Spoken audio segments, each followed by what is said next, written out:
This is Growthaholics.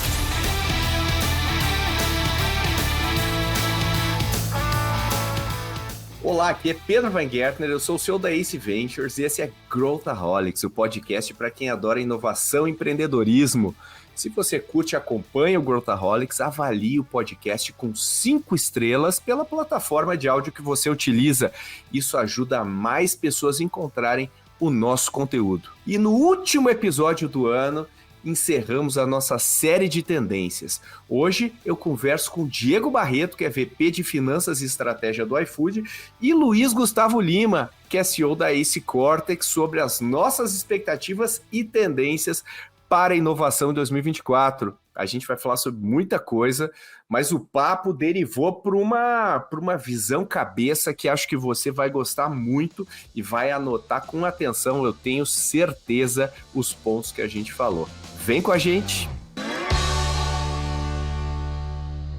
Estou aqui com 2 amigos aqui e eu vou começar apresentando um que está estreando aqui no Growthaholics e eu já acho que esse cara vai ser demandado para fazer vários episódios, porque quando a galera gosta, eles pedem, a gente continua convidando, que é o meu amigo Diego Barreto, que é VP de Estratégia e Finanças do iFood. E aí, Diego? Fala, doutor Pedro. Obrigado pelo convite. Eu espero que vocês me convidem mais, hein? Já estou cobrando.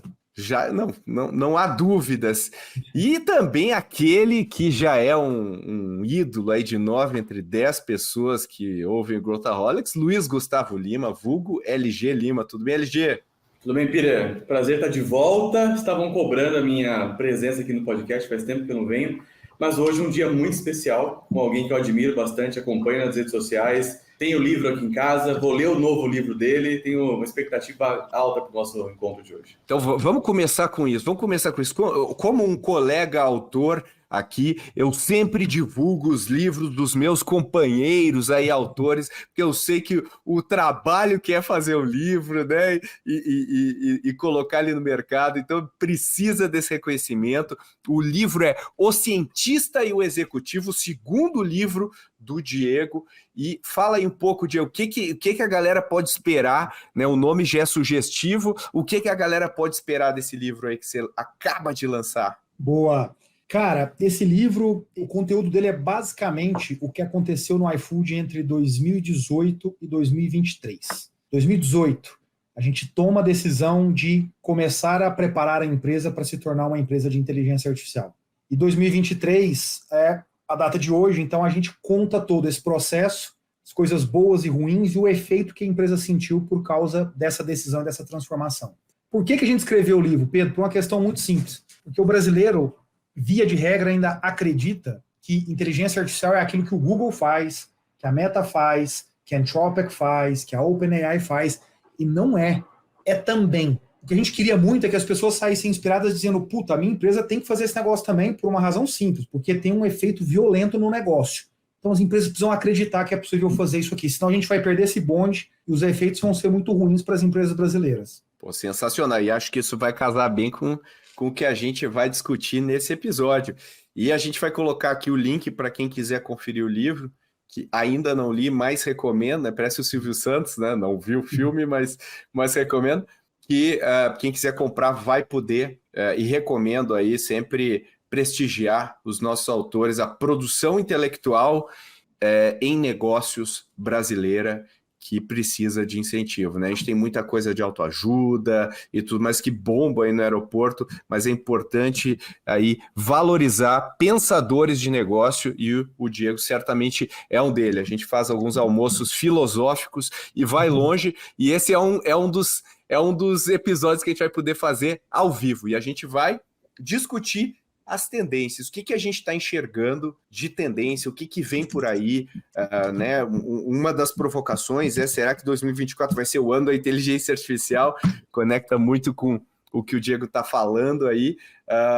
Mas antes eu queria começar aqui com o LG, que também está na trincheira, discutindo com grandes corporações, atuando aí. Como é que foi 2023 para a inovação? Como é que foi? Foi um ano que para as startups foi duro, Muitas delas aí tiveram muitos problemas de caixa, mas como é que você viu no cenário geral aí, LG? Bom, inclusive para a gente foi um ano muito bom nesse sentido, né? A gente estava conversando aqui antes de começar a gravar para atualizar o Diego, mas em Ace Cortex aqui, lembrando, né, a gente é uma consultoria de inovação que se propõe a ser um parceiro de negócio das grandes empresas para transformar, especialmente com foco em performance para perenidade. Este foi um ano que a gente bateu 180 clientes.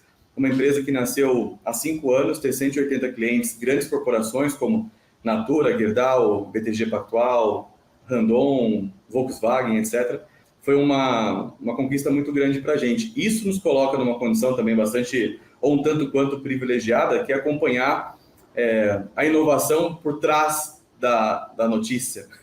A inovação que não está exatamente na mídia, a inovação de verdade, do chão de fábrica, a inovação real, né?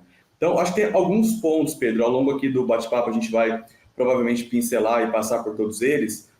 Para gravação de hoje, né, para esse encontro de hoje, eu preparei 5 tendências que eu acredito para o ano que vem, e eu posso falar um pouco do que aconteceu neste ano, até comparar com o nosso episódio do ano passado, do ano retrasado, que a gente todo ano tem feito esse capítulo, né, esse episódio aqui no podcast de tendências, mas a gente só fazer um recap então rapidamente aqui. A gente já falou sobre a tendência de crescimento de iniciativas como intraempreendedorismo para investir cada vez mais em colaboradores com perfil empreendedor, aquelas pessoas que estão identificando problemas nas trincheiras, elas que sofrem a dor do cliente muitas vezes, e quando a empresa organiza com método, com mecanismos corretos, com dinheiro para alocar nesses projetos, e a alta liderança acompanha e faz a conexão com a estratégia, tende a dar muito resultado, e essa tendência se concretizou de uma maneira bastante efetiva em 2023. A gente aqui fez dezenas, a gente criou e desenvolveu dezenas de projetos de intraempreendedorismo nesse sentido nas grandes empresas, que está conectado, está de mãos dadas com iniciativas, por exemplo, do veículo de inovação CVB, que é o Corporate Venture Building, que a gente falou também o ano passado que este ano de 2023 seria uma tendência e de fato se concretizou. Inclusive, foi além. A gente viu uma certa, entre algumas aspas aqui, uma explosão de adoção desse termo no mercado, inclusive com players trabalhando com startups fazendo CVB, com colaboradores fazendo CVB, conectando parceiros para criar CVB. Então, meio que o mercado entendeu que testar novos modelos de negócios, acelerar a inovação com novas tecnologias, dá para fazer isso com recursos internos, mas também dá para fazer com recursos externos. E eu acho que o terceiro ponto que vale a pena citar nesse contexto, eu não quero dar spoiler aqui do que eu vou falar daqui a pouco, mas só colocando um pezinho nessa constatação, é de que parece, fazendo uma análise bastante orientada a dados, e ela é fria num certo momento, mas ela pode ser quente à medida que a gente discutir aqui, que a gente completou um ciclo interessante de inovação corporativa no Brasil de 5 anos. Ou seja, ali nos idos de 2017, especialmente no segundo semestre, os dados mostram que no mercado brasileiro, no ecossistema brasileiro, a gente começa a ter um crescimento no número de startups, um aumento no número de investimentos, um aumento significativo no número de aceleradoras, um aumento muito grande no número de lançamentos de iniciativas como CVC. A gente vê um aumento muito grande de M&As, a gente teve o pico de investimentos em startups em 2021, e em 2023, completando esses 5 anos, o corporativo, o executivo, especialmente o alto escalão, olha para trás e fala: esses projetos de 2019, de 2020, 2021 deram resultado mesmo? Onde é que a gente consegue mostrar a iniciativa que realmente trouxe retorno? Onde a gente mexeu o ponteiro? Onde que o resultado no Excel a gente conseguiu mensurar? Qual é o dado que mostra em que a gente foi feliz aqui nas nossas escolhas ou a gente conseguiu aplicar os aprendizados que a gente teve aqui? Então parece, daqui a pouco a gente pode falar mais sobre isso, que um pragmatismo bastante adequado começou a ganhar mais força do que a pirotecnia da inovação, do que o vamos fazer eventos para criar mecanismos inovadores que mexem, que estimulam, que engajam, mas que entregam muito menos do que aparecem e comunicam. Diego, como é que você eu diria que o iFood já entra numa categoria de Big Tech nacional, né? Já saiu de startup para ir mas sem perder essa mentalidade. Como é que você vê das trincheiras aí, quem está construindo? Primeiro, se você puder fazer um panorama desse ano aí, do que você achou de 2023 sob o ponto de vista de inovação, o que que você enxerga aí de mais importante para a gente se ater, né? E você acabou de dizer uma coisa no início muito importante, né, sobre AI, os misconceptions que a gente tem em relação ao que significa AI e o impacto dela para o nosso negócio, mas qual que é a tua visão geral aí, primeiro olhando para o passado? Boa. Pedro, eu tenho uma visão muito positiva desses últimos 5 anos, vamos pegar 5 anos só para delimitar aqui, no mercado brasileiro. A gente precisa lembrar, se a gente voltar 5, 10 anos no tempo, cara, que a gente não tinha nada aqui. A gente não tinha aceleradoras, a gente não se falava a expressão CVC, que o LG citou aí, não se falava de talentos de tecnologia, de data. Cara, isso aqui era o faroeste. Então, quando eu olho para esses últimos 5 anos, independente dos ups and downs, independente da volatilidade, independente da dificuldade de 21 e 22 em especial, independente disso, de 22 e 23, a realidade é que a gente é hoje muito mais forte do que a gente era há 5 anos atrás. A quantidade de startups, a quantidade de pessoas que ganham experiência, a quantidade de boas que deram muito certo, ruins que nos fez aprender, a vinda do dinheiro dos family offices brasileiros também para esse mundo, o hábito que, por exemplo, executivos estão aprendendo a ter de pegar aqui um dinheirinho, colocar um pouquinho de seed money, juntar com outro amigo, entrar ali num grupinho. Cara, isso tudo está sendo criado e está sendo fortificado no Brasil. A gente passou 2 anos muito difíceis em função de toda essa questão de liquidez global no mundo, e estamos todos aqui de pé. Mas algumas startups tiveram que demitir ou algumas fecharam. Cara, a vida sempre foi assim. Os bancos já fizeram isso, o varejo já fez isso, as incorporadoras já fizeram isso, países já fizeram isso, tiveram que reestruturar suas dívidas. É do mundo, é do Faz ciclo. parte dos negócios, né? Total. Eu prefiro olhar de um outro jeito. Quando eu olho de hoje para frente, eu tenho aqui hoje uma bagagem de talentos, eu tenho uma experiência e eu tenho um ecossistema que nós nunca tivemos na nossa história, nos níveis que eles estão. Então, para mim, a expectativa do para frente, ela é super positiva. E aí, o que eu acho que a gente vai ver de grandes mudanças? Eu acho que a primeira grande mudança é que acho que a gente vai sair daquela visão muito simplista que muita startup tem, ou começou, de, não, eu vou fazer um app, né? Essa expressão sempre aparece, vou fazer um app. Acho que as pessoas amadureceram. Deixou de ser eu vou fazer um app para ser eu vou construir um modelo de negócio que vai usar a tecnologia proprietária para fazer isso aqui chegar da forma mais barata, mais rápida, com a melhor qualidade para um determinado cliente. Então, acho que teve esse amadurecimento, a lógica de produto, né, amadureceu muito na cabeça das pessoas. Segundo ponto, acho que a gente vai começar a ver os primeiros grandes cases de empresas que param de trabalhar só com aquele software, aquela codificação de software básico, para começar a falar um pouquinho de deep science. A gente começa a ver primeiros nomes que está saindo da academia, que está mexendo com DNA, que está mexendo com a aceleração de plantio, que está trabalhando com outros elementos que não só digitalizar processos, angariar dados e levar uma solução. E não tem bom ou ruim, mas esse é um estágio importante. A gente precisa aí falar um pouquinho mais de deep science. E aí eu acho que o terceiro ponto, para encerrar aqui, acho que a gente vai chegar num bom nível de maturidade dos CVCs. O Olivier mencionou isso é super importante. É muito importante que as empresas brasileiras tradicionais, que são aquelas que já têm uma grande marca, que já têm um bom orçamento, que têm pessoas, que têm histórico, que têm dados, possam contribuir para esse ecossistema e usar dele também no bom sentido para poder se fortalecer e se transformar. Eu acho que essas são as 3 grandes expectativas que eu tenho aí para 24.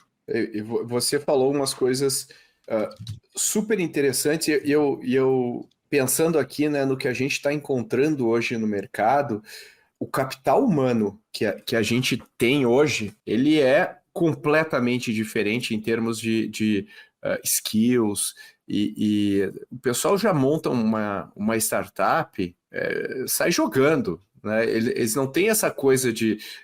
né, me lembro que no começo do ecossistema a gente tinha que ensinar o que é uma startup, o que é ganhar escala. Hoje o cara já chega com métricas, né? A gente pode até discutir se a métrica A ou B é melhor para aquele contexto, mas o nível de conhecimento é muito alto. E eu acho que eu sou meio eu sou meio também cheerleader, e eu acho que uma crise, né, entre aspas, que é constante, sempre vai acontecer uma crise, ela é cíclica, né? Ela veio para a gente ser muito mais pragmático em relação ao que a gente está fazendo, né? Então, eu queria ouvir o LG também sobre isso, eu vi o pessoal falando, especialmente nas corporações, falando de inovação. Inovação aberta, precisamos fazer... Então, cria um programa de inovação aberta. Agora, precisamos fazer... Então, saíam fazendo porque tinha que fazer, né? Cumprindo o checklist. E agora eu estou vendo... Não, peraí, gente, a gente precisa capturar essa adjacência aqui. Então, vamos trazer 3 caras que vão plugar um aqui, um aqui, um aqui. Quer dizer, já tem uma consistência maior no que eu vejo da execução, né? E a inovação deixou de ser algo a ser almejado para algo que a gente executa. Não sei se tu vê isso, LG, nas conversas que você está tendo aí. Super, eu acho que eu vou conectar 2 coisas. O Diego falou uma coisa que para mim é meu dia a dia, assim, é o letramento do executivo. Esse mesmo cara que toma a decisão hoje, nesses 5 anos aqui, que eu acho que é um bom ciclo para a gente manter como base aqui, ele tinha um outro modelo mental, um outro tipo de repertório para tomar decisão, enxergar o mundo, fazer planejamento estratégico, montar uma estratégia, executar e contratar gente. Isso mudou muito. A gente está diante de um executivo aqui, que é empreendedor, que é da área financeira, estratégia, planejamento, inovação e um livro de AI. Cara, esse é o executivo moderno, entende?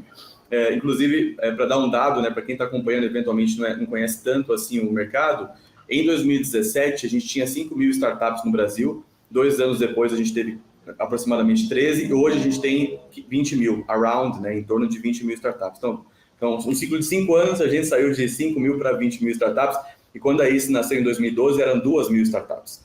Então, só para dar alguns números aqui daquilo que a gente falou no bloco anterior, como é relevante o crescimento que a gente teve nesses 5 anos, né? Agora, para emendar, Pedro, na sua pergunta, eu penso o seguinte, né? A gente é bastante impactado aqui, por exemplo, por conteúdos do mundo inteiro, né? A gente tem uma cultura aqui de estudar e, enfim, de se conectar com o que está acontecendo fora, entender o nosso mercado e pensar com a nossa própria cabeça aquilo que vai fazer mais ou menos sentido. Tem uma coisa que o Diego fala bastante, que é AI, que ele citou agora, que se a gente pegar o CEO da NVIDIA, que é o Jensen, que levantou uma bandeira enorme recentemente para falar que AI não é simplesmente um aumento no valor das ações na Bolsa, é uma nova era da humanidade. Não sei se vocês viram essa entrevista dele, mas basicamente ele está falando dos super ciclos históricos que a gente tem de tecnologia, né? Quem tem aqui 40 mais, 50 mais, 60 mais anos de idade, né? A galera de 20 e poucos talvez não lembre tanto, mas a gente passou o ciclo da IBM, da HP com os mainframes, a gente passou pelo ciclo dos PCs com Dell, Intel, HP, a gente entrou muito forte na época das telecoms, lembra dos anos 90? Depois a gente veio com Face, com Google, com Amazon, entramos no celular, né? Imagina, minha mãe, uma senhora do interior de São Paulo, não vive sem celular, usa o celular para comprar coisas, para postar nas redes sociais, que era um negócio que era muito difícil você comprar um celular antigamente. Hoje em dia, na televisão, as propagandas das empresas de telecomunicações não são mais vendendo linha telefônica, e sim vendendo dados para as pessoas acessarem a internet. A gente está ainda vivendo muito forte o ciclo de cloud. A gente viu na semana passada Magalu lançando seu próprio serviço de cloud para vender esse serviço no Brasil, tendo a AWS como grande líder global, e vem AI avassalador, um potencial de transformação gigantesco. E esse executivo dessa Big Corp, ele olha para tudo isso e fala, caramba, o meu MBA em Wharton, em 2004, não falou nada sobre isso. E ele precisa ler o livro do Diego, ele precisa ler o seu livro, ele precisa entender o que está acontecendo, ele precisa falar com o empreendedor, ele precisa olhar para fora, né? Isso é muito interessante, porque esse é o movimento do mundo, esse é o movimento da sociedade, esse é o movimento da empresa.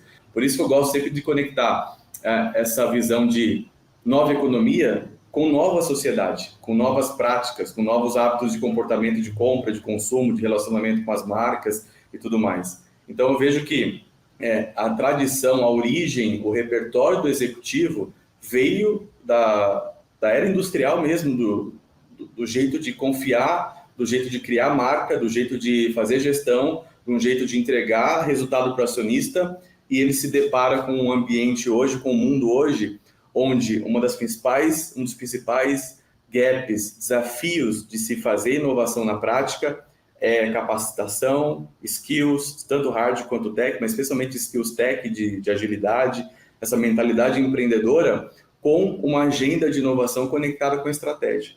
Então, se ele não consegue definir uma estratégia clara, orientada à inovação, tanto para o core quanto para experimentos, como o iFood tem lá os seus jet skis experimentando o tempo todo, se ele não consegue implementar uma visão de cultura orientada à geração de valor, a inovar, gerar eficiência com inovação, controle de custos com inovação, processamento de dados com inovação, ou seja, se ele não utiliza, se ele não implementa, se ele não pensa isso como uma competência core, transversal da companhia, provavelmente ele vai ser ultrapassado ou ele vai ser engolido por alguém muito rapidamente. Então, esse é o novo contexto para mim, esse movimento de transformação, não só da Corp, mas especialmente quem toma a decisão. E isso tem tudo a ver com o que o Diego estava dizendo e o que você disse há pouco. Para mim, essas coisas se conectam. Eu concordo em número geral. Isso volta para um tema, uma frase que começou a ser muito usada, que até facilita muito a compreensão, que é o lifelong learning, né? Ou seja, esse dinamismo todo que o LG mencionou, que o mundo vive, ele obriga executivos, empreendedores e, enfim, todo mundo envolvido de alguma forma a estar constantemente aprendendo, né? Você vê, pessoas pararam para aprender cloud 5, 10 anos atrás, depois pararam para aprender blockchain, mas o blockchain ainda não pegou, agora veio o AI, e essa é a nova vida, esse mundo extremamente conectado, em que a tecnologia proprietária ela é mais facilmente desenvolvida mundo afora. Isso muda radicalmente. Você volta 20 anos no tempo, o mundo era um mundo mecânico, né? Você falava, vamos comprar uma máquina, importa lá da Itália. E aí demorava 6 meses, 1 ano para você conseguir, era caro, de financiamento e tal. Hoje, com a digitalização cada vez mais de processos no nosso dia a dia, o que você faz na prática é produzir isso por conta própria, né? E essa beleza de produzir por conta própria, ela transforma completamente a dinâmica em todos os aspectos, incluindo aquele de aprendizagem, que é o lifelong learning que eu mencionei aqui, e o das empresas também. As empresas hoje vão ter uma dificuldade cada vez maior de simplesmente ficar esperando e dizendo, não, mas deu certo, o fluxo de caixa, distribui dividendo, tá tudo bem, obrigado. Não é. E aí, para quem acha que está distante, pergunta para as empresas de mídia o quanto do TikTok ao Hotmart elas foram impactadas, pergunta para os taxistas o quanto a 99 impactou, pergunta para as marcas o quanto plataformas como iFood e Mercado Livre impactaram, pergunta para os bancos tradicionais como o Nubank impactou, pergunta para os meios de pagamento o quanto eBanks impactou, e por aí vai. Não posso dar mais 200 exemplos aqui de Brasil. Eu fico pensando, né, agora entrando nesse capítulo do AI, aí que eu queria ouvir vocês, né, eu te confesso, Diego, eu sempre tive apostas em relação ao futuro com tecnologias e cenários, e agora é o momento que eu mais tenho dificuldade de projetar, porque são tantas peças móveis na engrenagem que uma delas movendo já afeta dramaticamente a minha previsão. Mas eu acredito que o AI vai ter um impacto fundamental em todos os aspectos do negócio. Desde, né, outro dia eu estava conversando com empreendedores, eles estavam discutindo calorosamente sobre o seu negócio e como eles entregariam melhor com AI e tudo mais. E aí a gente se deu conta que o negócio dos clientes deles seriam muito mais impactados por AI do que o negócio deles. E, portanto, talvez eles não tivessem mais cliente.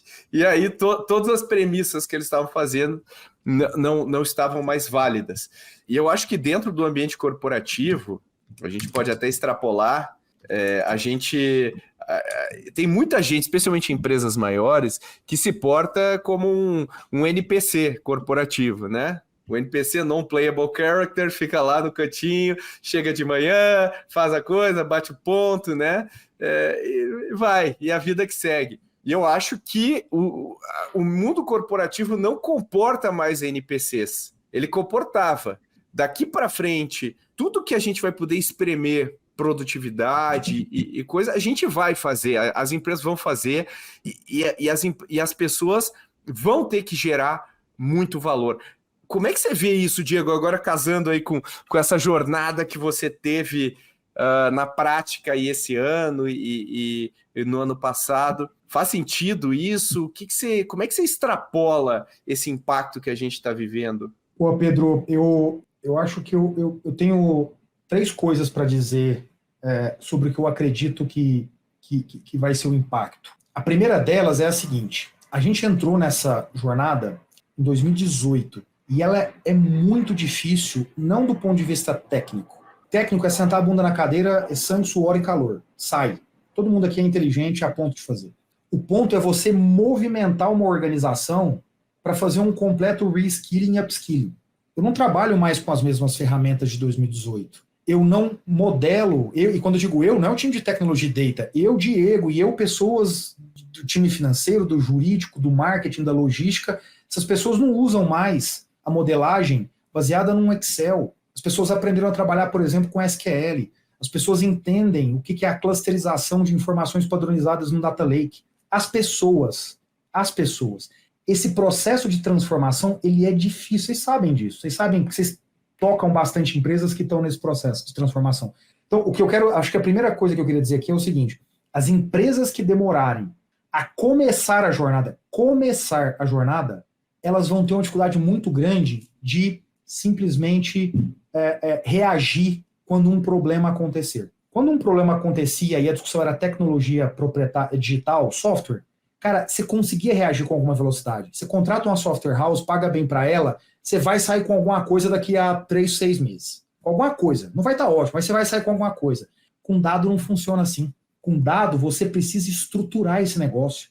Você precisa coletar, você precisa enriquecer, você precisa dar padrão de linguagem, entre outras 1000 coisas. A reação, ela é lenta, por isso você tem que agir. Então, a primeira coisa que eu diria é: as empresas que serão impactadas, ou os segmentos que serão impactados por quem vai vir de um outro lado trazendo uma solução baseada em AI, essas empresas vão ter muita dificuldade de reação. Esse é o primeiro ponto. O segundo ponto que eu queria dizer é: o maior erro que uma empresa pode cometer é acreditar que usar IA dos outros é o que vai resolver a sua vida. Não. Usar IA dos outros te ajuda, não resolve. Então, todo mundo fala assim para mim: não, porque eu vou fazer uma parceria com a OpenAI. Ô, bichão, todo mundo vai fazer essa porra dessa parceria. Todo mundo vai fazer. Não é você, é igual comprar a máquina. Você vai lá na Itália e compra a máquina. O vizinho também pode comprar a máquina. Então, você tem que usar o OpenAI, ou Anthropic, ou os modelos da Amazon, ou qualquer outra coisa, para ajudar você a potencializar algumas coisas. Mas isso não vai te criar vantagem competitiva. E aí é onde eu acho que outras empresas vão errar. Muitas empresas vão começar a olhar para isso, para os modelos que estão na prateleira, e vão apostar nisso como se fosse a solução. E aí, de novo, volta para o problema de não conseguir depois reagir com velocidade. Onde é que estão as vencedoras para mim, Pedro?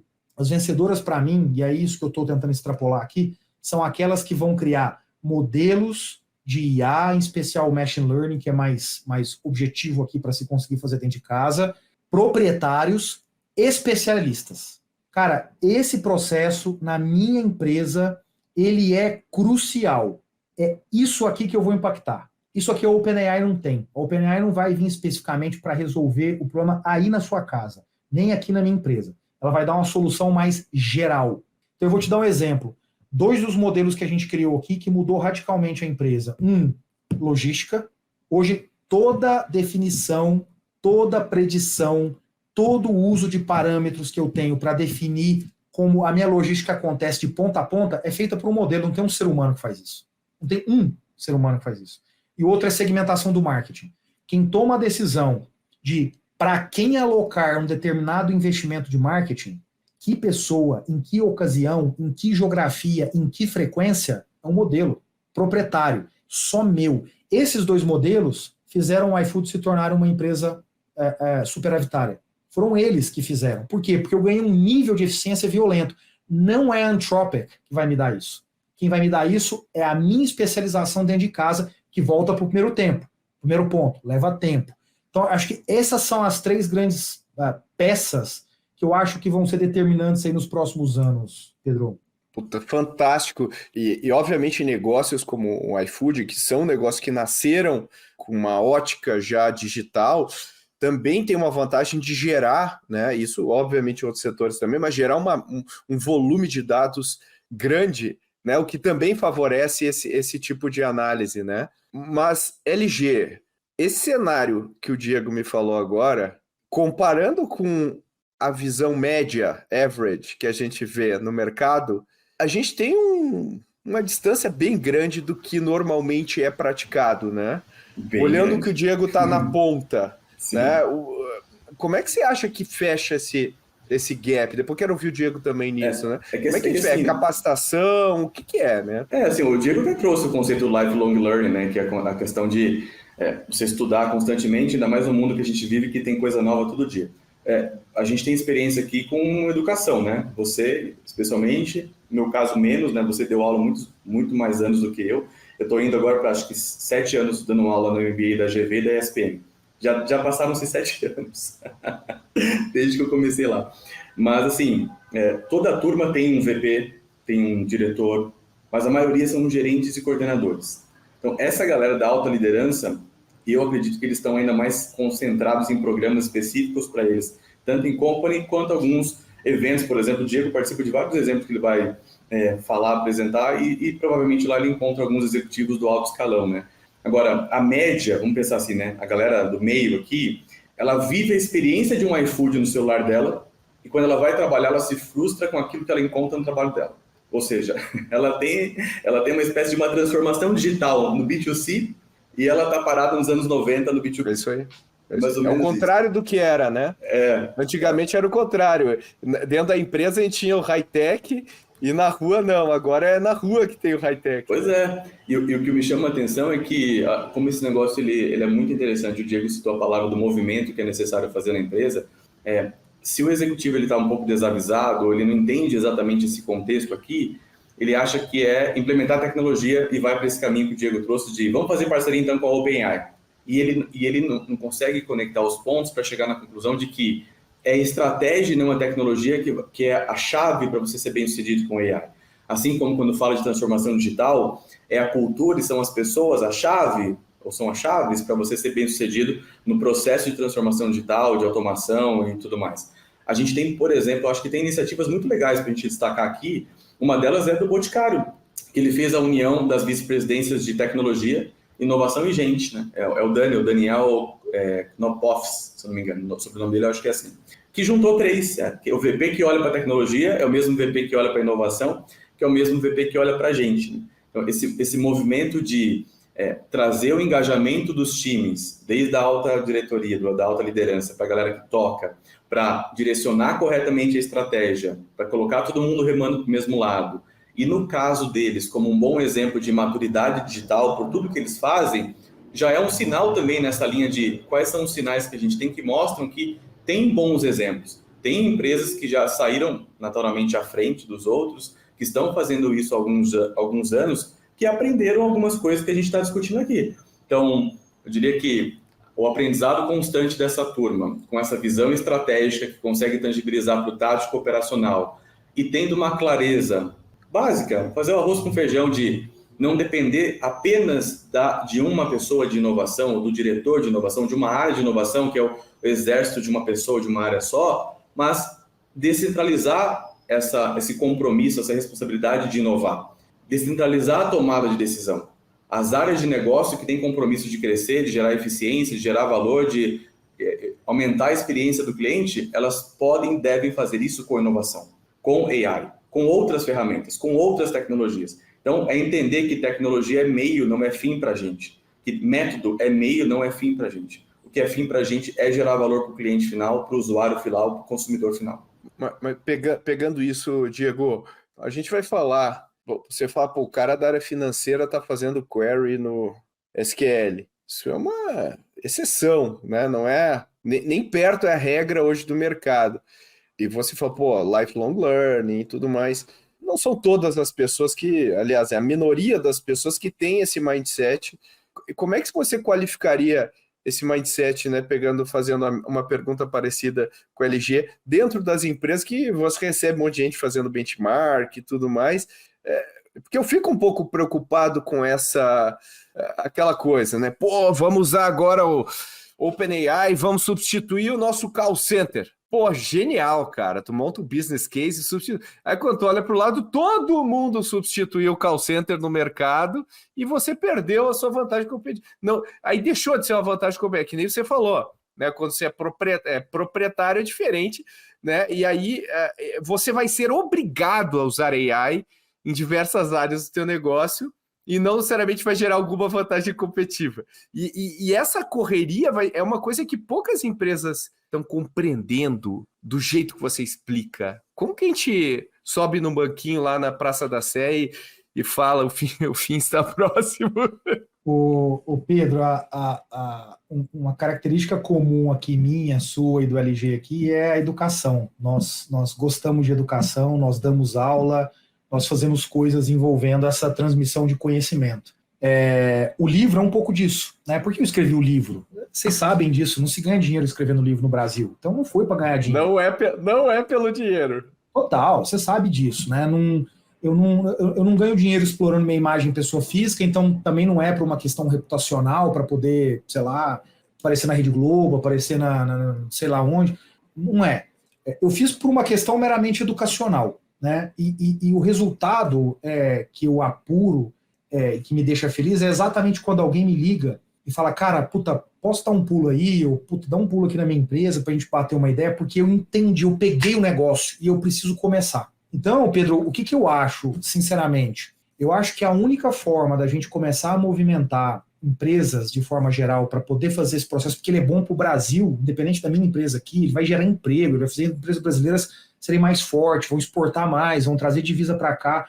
A única forma é a gente, e aí eu vou ser bem duro aqui, é a gente deixar de ser medíocre na forma como a gente exige que as empresas brasileiras sejam em termos de competição.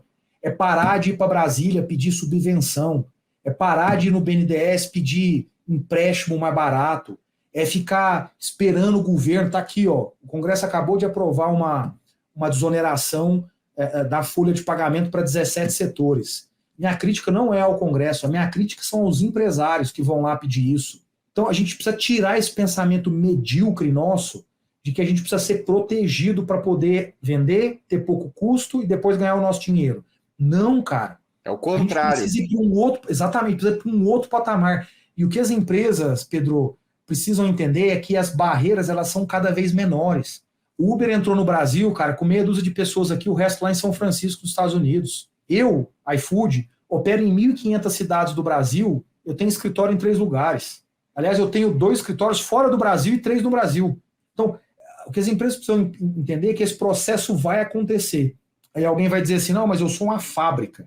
Ah, você é uma fábrica. Pergunta para o cara que fazia borracha a partir da seringueira, se ele não se arrepende de ter deixado de ir para o laboratório fazer o látex. Você acha que não vão descobrir formas de melhorar a genética de plantas agora fazendo reengenharia reversa, usando AI para acelerar esse processo lá na Europa? Celulose no Brasil vende muito bem, sabe por quê? Porque o eucalipto aqui nasce em 7 anos, nasce, cresce e fica pronto para a colheita. Na Europa são 21 anos para você conseguir extrair celulose. Você acha que esse cara não vai se utilizar de AI para poder conseguir acelerar esse processo? É claro que vai. Portanto, o investimento aqui não é na próxima fábrica de celulose, em como eu faço nascer em 6 anos, em estar pronto para a colheita, em 5, em 4, em 3. De novo, precisamos mudar o pensamento medíocre nosso e passar a ser criador de tecnologia. Eu acho excelente. A gente é muito crítico nisso. A gente, inclusive, no mundo das startups, você sabe muito bem, a gente importa muito da visão, né, do Vale do Silício e acha que é copy-paste. E eu falo, porra, o empreendedor brasileiro é um empreendedor criativo, um empreendedor que tem características diferentes do empreendedor americano, o ambiente é diferente. Por que a gente acredita que pegar todas as regras do Vale do Silício e aplicar aqui vai funcionar igual? Não vai. A gente tem que criar um modelo nosso, né? Total, Pedro, até eu costumo brincar com as pessoas, às vezes alguém me fala assim, cara, me indica um livro de AI para ler. Eu falo, lê o meu. Mas não porque ele é o melhor, mas porque ele foi escrito no Brasil. É isso. Eu não sei se ele é o melhor, se ele é o pior, o ponto é outro. O ponto é, as minhas dificuldades são as de vocês dois. É em vocês que eu preciso tirar conhecimento e é aqui que vocês precisam tirar. É claro que você tem que ler fora, é evidente, estudar, entender e tal, mas o depara, ele é feito com a nossa realidade. Então, a gente precisa entender melhor. E aí, de novo, eu volto para a discussão do CVC, né? O CVC é um bom exemplo disso. Ao invés de ir lá para fora entender alguma coisa, vem para o ecossistema aqui dentro, bota para dentro da sua empresa, interage, traz a startup para dentro, muda o mindset, ouvindo como as pessoas de um CVC operam. Qual é a tier e o VPL da inovação. Você está de sacanagem, velho. Até quando você vai ouvir isso? Vai trabalhar com CVC para você aprender com startup como é que você inova, sem se preocupar com a planilha de Excel. É isso aí. Eu concordo muito. Já garantiu seu ingresso para o ACE Summit 2024?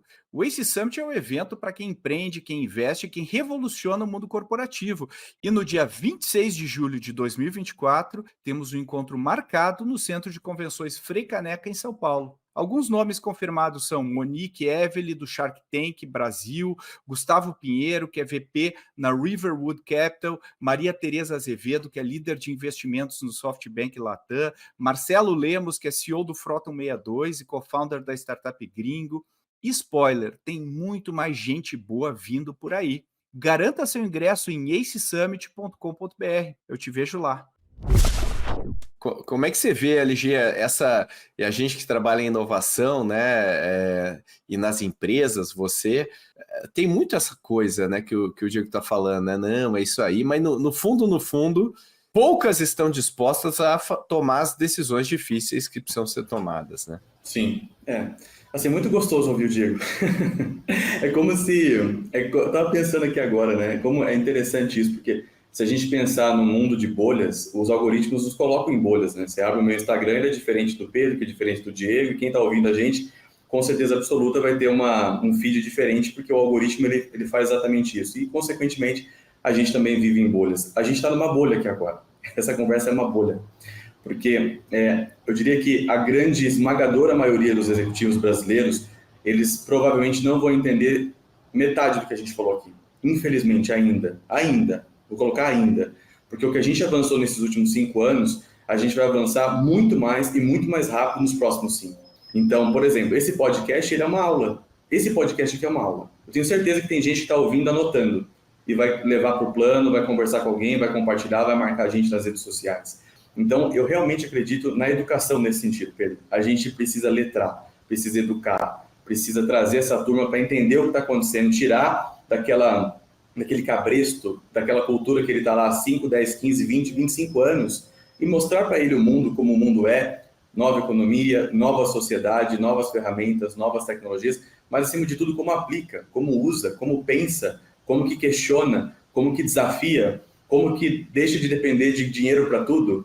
Eu preciso de dinheiro, não faço porque não tenho dinheiro. Tá, então vai lá aprender com o empreendedor, como que ele monta um negócio do zero, tendo pouquíssimo, quase nada ou nada de dinheiro. Em poucos anos aquele negócio vale muito, gera valor para muita gente, escalou para milhares e milhões de pessoas.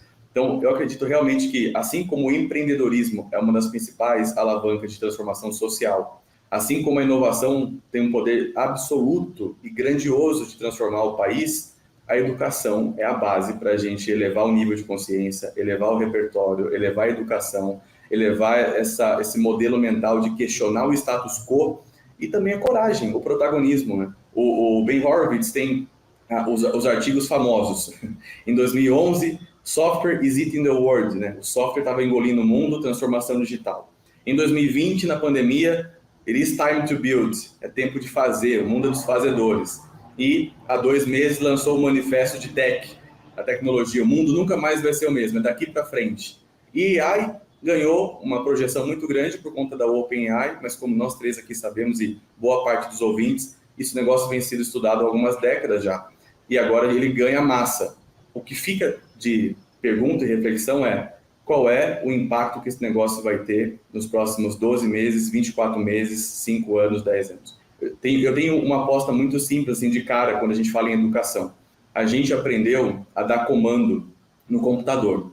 A gente aprendeu, quem aprendeu a programar, a dar comando no código. Hoje em dia a gente teca, a gente encosta na tela. A gente está entrando na era do voz total. Tudo vai ser comando por voz. Já pensou você entrar na empresa e fazer tudo por voz? Tudo acontece por voz em casa. A gente falou agora há pouco, eu falei agora há pouco do impacto de como um colaborador utilizar o iFood e ter uma experiência do iFood e entrar no meu trabalho e ter uma experiência dos anos 1990, década de 90. Já pensou se tudo que a gente faz está na nuvem? Tudo é tecnologia como meio? Tudo é uma experiência desproporcionalmente mais legal do que aquela que eu tenho no meu trabalho? É irresistível. É uma mudança que ela não tem como você frear, é do ser humano. Então, eu acredito que a educação vai nos ajudar a acelerar essa curva de aprendizagem dessa turma que toma a decisão, mas a galera nova, a galera de estagiários aí de 18, 19, 20 anos, os analistas de 20, 21 anos, essa turma já vem com uma outra pegada, com uma outra cabeça, já nasceram nesse mundo e não existe mundo para eles que não seja assim. Os seus filhos na escola já são assim. Eu acho que ouvindo, né, ali especialmente o que vocês estão dizendo, né, eu acho que isso vai impactar você. E pode ser bom e pode ser ruim. Pode ser por bem ou pode ser por mal. Mas você não tem escolha. Você vai ter que lidar com isso em algum momento. Você vai ter que se deparar com essas perguntas que o Diego está fazendo, que você fez, né? Assim, e eu acho que a gente falou muita coisa aqui, né? Criar um modelo proprietário nosso de como pensar sobre essas coisas, né? Adaptar o nosso ambiente, estudar, aprender. Infelizmente, como a gente está falando aqui, não é ainda a lógica da maior parte das empresas. Só que, ao contrário de várias outras coisas que a gente falou, tipo transformação digital, que eu sempre critico o termo, porque eu acho que é um termo amplo o suficiente para dizer qualquer coisa e não querer dizer nada, né? Ao mesmo tempo, as pessoas podem acreditar que o que a gente está falando aqui é uma transformação digital 2.0, onde eu posso optar por jogar ou não esse jogo. E eu acho que o recado importante aqui é que não existe mais essa opção. Ou você joga o jogo, ou você vai ser vítima do jogo, né? Alguma coisa vai acontecer e a mudança vai ser muito mais rápida do que a gente imagina. Você acredita nisso, Diego? Cara, a mudança tá dada.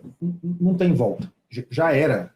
O Pedro, vocês também devem estar aí diariamente sendo impactados por novos produtos, novos protótipos, novos testes que estão mudando completamente a forma como você vê as coisas. Olha, eu vi ontem que eu discuti com o Sandor, que é o coautor do livro comigo, que é o VP de AI do iFood, espetacular. O que o cara criou? O cara, basicamente, ele tem um script que varre a internet pegando as notícias que estão saindo agora, sabe? A notícia de última hora que saiu no Valor Econômico, que saiu na CNN, que saiu não sei o quê. Ele lê isso, compreende 3, 4, 5, 6, 7 notícias do mesmo tema e gera um vídeo com uma pessoa apresentando um telejornal. Para pensar, é um breaking news 24 horas por dia, porque ele faz isso no mundo inteiro. Quem que é a jornalista? Ninguém, é um avatar. Pedro, LG, eu vou contar um negócio para vocês. Aqui dentro do iFood, a gente desenvolveu uma ferramenta que a gente não usa para fora, que eu vou lá agora, escrevo um texto, aperto um botão, 5 minutos depois tem um vídeo meu com a minha voz falando. Aqui dentro do iFood. Então veja, quando eu olho aqui dentro do iFood a gente fazendo isso, você imagina o que está acontecendo nos laboratórios mundo afora, nas academias mundo afora, em lugares em que você tem 700 PhDs trabalhando exclusivamente para um projeto. Então, transformação está dada. Olha, eu vou te contar uma das ferramentas que a gente tem aqui, que é um wrapper que ele agrega alguns dos nossos modelos com o da OpenAI e traz a minha camada de dados também, sem naturalmente compartilhar com a OpenAI. Ele basicamente, olha que coisa linda isso, ele lê a demanda de uma região e vê qual é a demanda não atendida. Alguém está digitando tapioca de queijo constantemente, ou pessoas estão num bairro, às 8 horas da noite, e nunca tem tapioca lá esse horário, porque quem faz fecha. Ele vai nos restaurantes da região, entende os cardápios, deduz quais são os ingredientes que tem na cozinha por causa do cardápio, vai no restaurante na plataforma do iFood e diz: você tem os ingredientes para fazer tapioca de queijo. O seu restaurante fala com essa lógica de ter uma tapioca de queijo. Na sua região tem demanda para tapioca de queijo às 8 horas da noite e você, via de regra, está aberto às 8 horas da noite. Por que você não incrementa no seu cardápio? Cara, olha que loucura isso. Existe uma demanda que, se eu, Diego, quisesse resolver sem AI, eu ia ter que ficar passando a mão num telefone, fazendo texto, estudando restaurante por restaurante. Vocês sabem disso, você nunca ia conseguir fazer isso. Cara, olha que loucura. Isso é a minha realidade hoje. Então, agora, o iFood está fazendo isso. Imagina que tiver 50 empresas num segmento fazendo algo parecido, o nível de transformação que vai acontecer. Então, tá dado. Para mim não tem nem discussão. É isso aí. Com isso a gente só pode encerrar aqui e a galera vai sair correndo para estudar, para fazer alguma coisa a respeito. E eu acho que é esse o tom aqui do nosso episódio, para o pessoal pensar a gente está mostrando que a tendência que não é mais tendência, a tendência ela já está no early adopter, ela vai virar agora do late majority aqui. Então a gente tem que cuidar, a gente tem que olhar e a gente tem que estudar com muita atenção, né? Visão proprietária, AI, estudar, tudo isso que a gente falou aqui, eu acho que é o dever de casa dos nossos ouvintes, e com isso eu já agradeço, Diego. Eu sabia que ia ser assim, então eu já te convido aqui para fazer mais um episódio, né? Já fica aí para você gravar mais um episódio com a gente. Obrigado aí pelo teu tempo, né? Se bem que está tudo tão automatizado com AI agora que o teu tempo está cada vez mais livre, imagino eu, né, Diego? Ah, total. Na prática não sou eu que estou falando aqui, eu estou trabalhando em outro lugar e aí tem um avatar meu falando com vocês. Eu preciso de um desses, cara. Eu vou aí falar com você, com o Fabrício, para liberar uns aqui pra gente. Boa, brigadão, cara. Obrigado aí pelo teu tempo. Valeu. E Luiz Gustavo Lima, obrigado aí de novo pela sua participação. Que aula, hein, LG? Foi legal pra caramba, né? Tava com saudade e tinha que ser hoje, assim. Tá? Essa volta foi maravilhosa. Obrigado, Diego, pela oportunidade de te ouvir, de aprender, e foi uma delícia. Boa! Se você gostou desse episódio, compartilhe com colegas nas redes sociais e não esqueça de marcar @AceVentures. E se você quiser ir além desse tema, recomendo o restante da nossa série de tendências. No episódio 219 e 221, abordamos nossas visões para pessoas, cultura, startups e venture capital. E por hoje é só. Voltamos em 2024 com conversas ainda melhores e profundas. Boas festas por aí. Obrigado pela sua audiência nesse ano e até semana que vem.